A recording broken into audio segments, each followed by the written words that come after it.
ஞானானந்தமயம் தேவம் நிர்மலஸ்படிகாகிருதம் ஆதாரம் சர்வ வித்யானாம் ஹயக்ரீவம் உபாஸ்மகே. நேயர்கள் அனைவருக்கும் அஸ்ட்ரோகே செய்யுங்காரின் பணிவான நமஸ்காரங்கள்.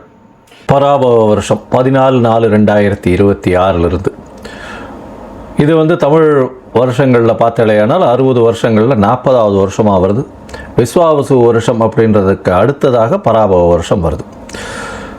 இந்த வருஷத்தினுடைய ராஜா அப்படின்னு பார்த்தோம்னா குரு பகவான். மந்திரி செவ்வாய். இந்த வருஷத்தில் மந்திரி செவ்வாயாக இருக்கார். இந்த வருஷத்தில் சேனாதிபதி அர்க்கியாதிபதி அப்படின்னு சொல்லக்கூடியவர் சந்திரன். அதனால் பார்த்தாலேயானால் தானியங்கள் அதிகமாக கிடைக்கக்கூடிய வாய்ப்புகள் நிச்சயமாக உண்டு. இருந்தாலும் நெருப்பு சம்பந்தப்பட்ட பிரச்சனைகள் அதிகமாக வரக்கூடிய வாய்ப்புகள் உண்டு. ராஜா குருவாக இருக்கிறதுனால எந்த ஒரு விஷயத்தையும் நிச்சயமாக வெற்றிகரமாக கையாண்டு மக்களை காப்பாற்றக்கூடிய வாய்ப்புகள் உண்டு. சரி, இந்த வருஷத்தினுடைய கோல்சாரம் எப்படி இருக்குது அப்படின்றத பார்க்கலாம். இந்த வருஷத்தில் பார்த்தோம்னா காலபுருஷ தத்துவத்தின் முதல் ராசியான மேஷ ராசியில் சூரியனும் சுக்கிரனும் இருக்கான். மிதுனத்தில் குரு பகவான், சிம்மத்தில் கேது, கும்பத்தில் பார்த்தோம்னா ராகு இருக்கார். சனி, செவ்வாய், இந்த புதன், இந்த 3 கிரகங்கள் மீனத்தில் இருக்குது. இந்த வருஷம் பிறக்கக்கூடிய நாள் செவ்வாய்க்கிழமை. நட்சத்திரம் பார்த்தாலேயானால் இந்த வருஷம் பிறக்கக்கூடிய நாளான நட்சத்திரம் சதய நட்சத்திரம், ராகுவோட நட்சத்திரம். மிகப்பெரிய மாயை விளையாட்டுகள், சித்து விளையாட்டுகள், இதெல்லாம் மிகப்பெரிய மாற்றங்கள் ஏற்படுத்தக்கூடிய வாய்ப்பு. ஏஐ அப்படின்னு சொல்லக்கூடிய ஆர்டிஃபிஷியல் இன்டெலிஜென்ஸ் மிகப்பெரிய மாற்றங்களை ஏற்படுத்தக்கூடிய அளவிற்கு இருக்கக்கூடிய வாய்ப்பு உண்டு. கம்ப்யூட்டர், சாஃப்ட்வேர், ஹார்ட்வேர் ப்ரோக்ராமிங், மாயை விளையாட்டுகள், ஃபண்டு டிரான்ஸ்போர்ட் ஆகுது. அதை தவிர இந்த ஏரோஸ்பேஸ், ஏரோடைனமிக், அதை தவிர காற்றின் வழியாக பிரச்சனைகள், இது எல்லாமே வரக்கூடிய காலகட்டமாக அமைய போகிறது. இந்த வருஷம் பார்த்தோம்னா ராகு கேத்துக்குள்ளே எல்லா கிரகமும் ஆரம்பிக்கிறது. எல்லா கிரகங்களும் இந்த வருஷம் ஆரம்பிக்கும் போது ராகு கேத்துக்குள்ளே இருக்கிறதால எந்த ஒரு விஷயமும் ஆரம்ப காலகட்டத்தில் தடையாக இருக்கும். இது குரு பகவான் மாறின உடனே, அதாவது 26/5/2026 குரு பகவான் கடகத்துக்கு வர்றார். இந்த வருஷத்தில் 3 பெயர்ச்சிகளும் நல்லபடியாக இருக்குது. அதாவது சனி பகவான் பெயர்ச்சியில் இருந்தாலும் வக்கரகதி கிடையாது. எப்போ 5/7/2026, அதாவது ஜூலை மாதத்தில் குரு பகவான் பெயர்ச்சி அடைகிறார். 26/5/2026 அப்போ அந்த 26/5 அப்போ பார்த்தலையானால் குரு பகவான் பெயர்ச்சி அடைகிறதன் மூலம் மிகப்பெரிய ஏற்றம். அது தவிர இந்த வருஷத்தினுடைய கடைசி, அதாவது ஒரு 10ஆம் மாதம் வாக்கில் பார்த்தலையானால், அதாவது 11ஆம் மாதம் 13/11/2026 அப்போ ராகு கேத்துவினுடைய பெயர்ச்சி இருக்குது. மிகப்பெரிய விசேஷம், மாற்றங்கள் ஏற்படக்கூடிய வாய்ப்புகள் இந்த வருஷத்தில் இருக்குது. ராகு கேத்துவின் பெயர்ச்சிக்கு அப்புறம் பார்த்தலையானால் மகரத்தில் ராகுவும் கடகத்தில் கேத்துவும் இருக்கக்கூடிய காலம். இந்த காலகட்டத்தில் பார்க்கும்பொழுது குருவோடு சேர்ந்து இருக்குது. அதாவது குரு பகவான் இந்த வருஷம் திருப்பியும் பெயர்ச்சி ஆகிடுறார். 10ஆம் மாதத்துலேயே பெயர்ச்சியாகி சிம்மத்துக்கு போகிறார். இந்த காலகட்டத்தில் பார்த்தாலேயானால் குரு பகவான் சிம்மத்தில் இருக்கிறது ரொம்பவுமே விசேஷம். ஆட்சி வீடு, அதாவது சிம்மம் அவருடைய நட்பு வீடுன்னு சொல்லக்கூடியது. அதனால் மிகப்பெரிய ஏற்றம் கிடைக்கும். இந்த ராசியில் உட்கார்ந்துட்டு அவர் 5ஆம் பார்வையாக தனுசை பார்க்கறதுனால நல்ல ஒரு ஏற்றம் கிடைக்கக்கூடிய வாய்ப்பு. வெளியூர், வெளிமாநிலம், வெளிநாட்டில் நல்ல ஒரு அந்தஸ்து இருக்கக்கூடிய வாய்ப்புகள் நிச்சயமாக இருக்கும். இந்த வருஷத்தில் இந்த ஏற்கனவே போர் சூழல் இருக்குது அப்படின்னு நான் ஏற்கனவே, அதாவது மாசி மாதத்திலே சொல்லியிருந்தேன். அதாவது விஸ்வாவசு வருஷம் மாசி மாதத்திலே போர் சூழல்கள் நிச்சயமாக வரும்னு சொல்லியிருந்தேன். அந்த மாதிரி போர் சூழல் வந்தது.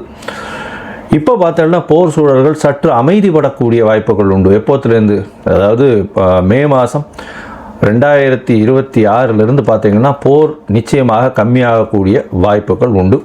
அதற்கு பிறகு 11ஆம் மாதத்துக்கு அப்புறம் போர் நிச்சயமாக தனியக்கூடும், ரொம்பவுமே தனியக்கூடும். இதில் பார்த்தலையானால் இந்த இது அரேபியன், சவுத் வெஸ்ட் ஏஷியன் கண்ட்ரீஸ்ன்னு சொல்லக்கூடிய அரேபியன் கண்ட்ரீஸினுடைய கை ஓங்கக்கூடிய வாய்ப்புகள் நிச்சயமாக இருக்கும்.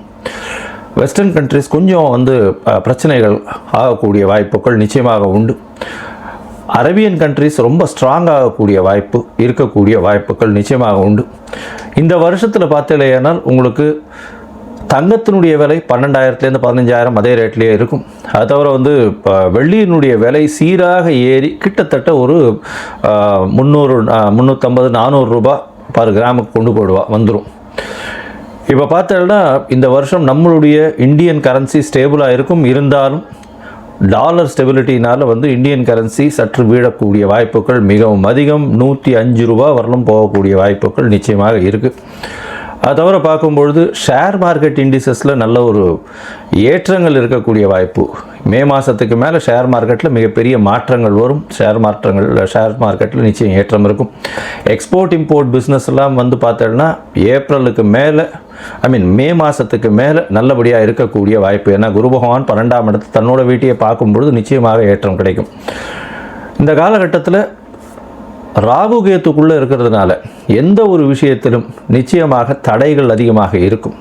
அதனால் ரொம்பவும் ஜாகிரதையாக பண்ணுறது ரொம்பவுமே நல்லது. பெண்களுக்கு சிறு சிறு தடங்கல்கள் வரும்.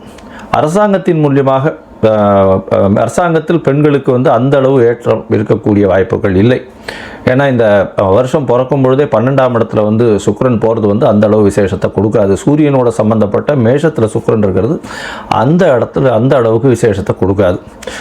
புதனும் வந்து நீச்சப்பட்டு போகிறதுனால படிக்கக்கூடிய மாணவர்களுக்கெல்லாம் சற்று பின்னடைவு இருக்கும். இது ஏன்னா உங்களுக்கு கரன்சி வந்து நம்மளது ஃபால் ஆச்சுனாலே ஆட்டோமேட்டிக்காக நீங்கள் வெளிநாட்டில் போய் படிக்கணும்னாலே அதிகமாக கொடுக்க வேண்டிய கட்டாயம் வந்துடும். அதனால் கொஞ்சம் ப்ரெஷர் அதிகமாக இருக்கக்கூடிய காலகட்டமாக அமைய போகிறது. இந்த வருஷத்தில் வந்து தானியங்கள் அதிகமாக விளையக்கூடிய வாய்ப்பு, பால் சம்பந்தமான விஷயங்கள் நல்லபடியாக இருக்கக்கூடிய காலகட்டமாக இருக்கும்.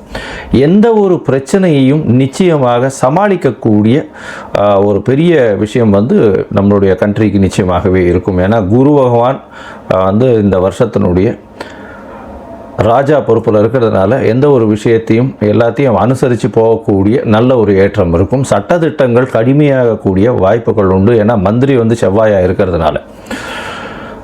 சரி, இந்த வருஷம் மேஷம் முதல் மீனம் வரை எப்படி இருக்குது அப்படின்றத பார்க்கலாம். ஒரு ராசியாக பார்க்கலாம். அதற்கு முன்னாடி என்னுடைய மொபைல் நம்பர் ஸ்காலிங்கில் போயிட்டு இருக்கும். உங்களுக்கு அஸ்ட்ராலஜிக்கல் கன்சல்ட் தேவைப்படுமே ஆனால் நீங்கள் எனக்கு ஃபோன் பண்ணுங்க. உங்களுடைய date time place of birth சொல்லுங்கள். உங்களுடைய பெயர் தாய் தகப்பனார் பெயர் அனுப்புங்க. என்னுடைய கட்டணம் என்னன்னு சொல்கிறேன். இந்த கட்டணத்தை வந்து பே பண்ணிவிட்டு யூடிஆர் நம்பர் ஷேர் பண்ணுங்க.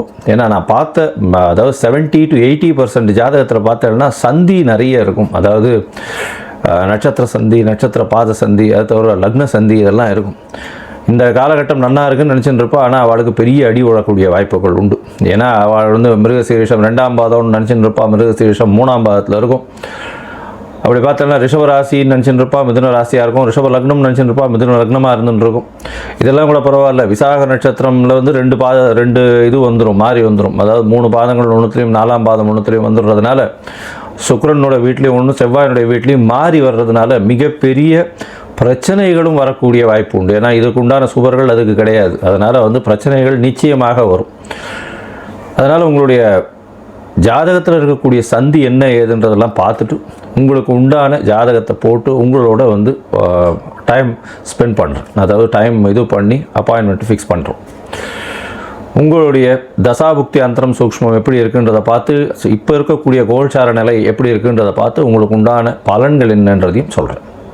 சரி, இப்போ மேஷம் முதல் மீனம் வரை இந்த பராபவ வருஷம் 2026-27 என்னென்ன மாற்றங்கள் ஏற்றங்கள் கொடுக்கும் அப்படின்றத பார்ப்போம்.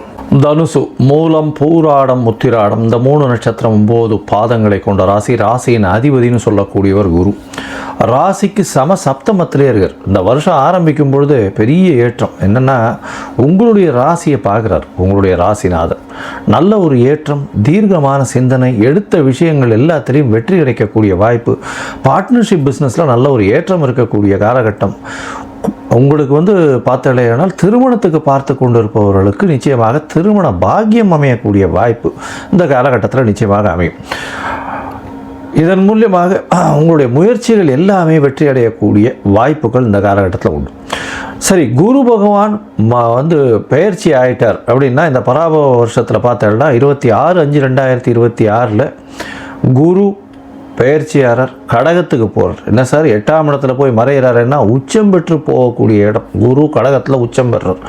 ராசிநாதன் உச்சம் பெற்று போகிறார். பெரிய ஏற்றம் கிடைக்கும். உடல் நலத்தில் நல்ல ஒரு ஏற்றம் இருக்கும். தீர்க்கமான சிந்தனை, எடுத்த காரியங்களில் வெற்றி. அடுத்த அர்த்தாஷ்டம சனி இருக்கே சார், குரு பகவான் பார்வை வேறு வந்து சனி பகவான் மேலே விழுறது. அதனால் கவலைப்படவே தேவையில்லை. நீங்கள் அலையறதுக்கு ஈக்குவலாக உங்களுக்கு பொருள் வந்து சேரக்கூடிய வாய்ப்புகள் நிச்சயமாக உண்டு. எவ்வளோக்கு எவ்வளோ உடல் உழைப்பை போடுற கஷ்டப்படுறீங்களோ அவ்வளோக்கு அவ்வளோ பணம் வரக்கூடிய வாய்ப்பு. ஏன்னா குரு பகவான் உங்களுடைய 2ஆம் இடத்தையும் பார்த்துடுறார். 4ஆம் இடத்துல வந்து அர்த்தாஷ்டம சனி இருக்கிறதுனால உடல் உழைப்பு நிச்சயமாக போட வேண்டியிருக்கும். உங்களுடைய கம்ஃபர்ட்ஸ் குறையக்கூடிய வாய்ப்பு உண்டு. இருந்தாலும் அது வந்து பணத்தின் மூலியமாக ஒடுக்கப்படும் அப்படின்றத சொல்கிறேன். தாயின் உடல்நிலையில் சற்று ஜாகிரதையாக இருக்கிறது இந்த வருஷத்தில் ரொம்பவே முக்கியம். ஏன்னா 4ஆம் இடத்துல சனி பகவான் இந்த வருஷம் ஃபுல்லுமே இருக்கார். அதனால் தாயின் உடல்நிலையில் கொஞ்சம் ஜாகிரதையாக இருக்கிறது நல்லது. அது தவிர படிக்கக்கூடிய மாணவர்களுக்கு சற்று பின்னடைவு இருக்கும். ஏன்னா மன கிளேசங்கள், மனசில் வந்து மறதி அதிகமாக இருக்கக்கூடிய வாய்ப்புகள் நிச்சயமாக இருக்கும். வெளிநாடு வெளியூர் போயிட்டு வரக்கூடிய பிராப்தி வரும். வெளிநாட்டில் இருக்கிறவர்களுக்கு அவங்களுக்கு பிஆர், சிட்டிசன்ஷிப் இதெல்லாம் கிடைக்கக்கூடிய வாய்ப்புகள் நிச்சயமாக இருக்கும். இந்த ஷார்ட் ட்ரிப்பு வெளிநாடு, அதாவது வேலை நிமித்தமாக வெளிநாடு போயிட்டு வரக்கூடிய வாய்ப்புகள் இந்த வருஷத்தில் நிச்சயமாக இருக்கும். அதுவும் ஐடியில் இருக்கிறவங்களுக்கு, அதுவும் இந்த சாஃப்ட்வேர் சைடில் இருக்கிறவங்களுக்கு, பேங்கிங் செக்டரில் இருக்கிறவங்களுக்கு, பேங்கிங் செக்டரில் ஹை பொசிஷனில் இருக்கிறவங்களுக்கெல்லாம் வந்து கிரெடிட் மேனேஜ்மெண்ட் அந்த மாதிரியான விஷயங்களில் ஹை லெவல்ஸில் இருக்கிறவங்களுக்கு பெரிய ஏற்றம் கிடைக்கக்கூடிய காலகட்டமாக அமைய போகிறது. உங்களுடைய ராசிக்கு பார்த்தோம்னா இந்த வருஷம் 10ஆம் மாதம் குரு பகவான் உங்களுடைய ராசிக்கு 9ஆம் இடத்துலையும் போடுறார். அதாவது சிம்மத்தில் போய் 10ஆம் மாதத்தில் அக்டோபரில் போய் அங்கே இருக்கார். உங்களுடைய பார்க்குறார், உங்களுடைய ராசியை பார்க்குறார், 3ஆம் இடத்தை பார்க்குறார், 5ஆம் இடத்தை பார்க்குறார். குழந்தை பிராப்தி ஏற்படுத்தக்கூடிய வாய்ப்பை நிச்சயமாக கொடுப்பார். தந்தையின் உடல்நிலையில் நல்ல ஒரு ஏற்றத்தை கொடுக்கக்கூடிய காலகட்டமாக அமைய போகிறது. பூர்வீக சொத்துக்கள் வரக்கூடிய வாய்ப்புகள் இந்த காலகட்டத்தில் அமையிறது.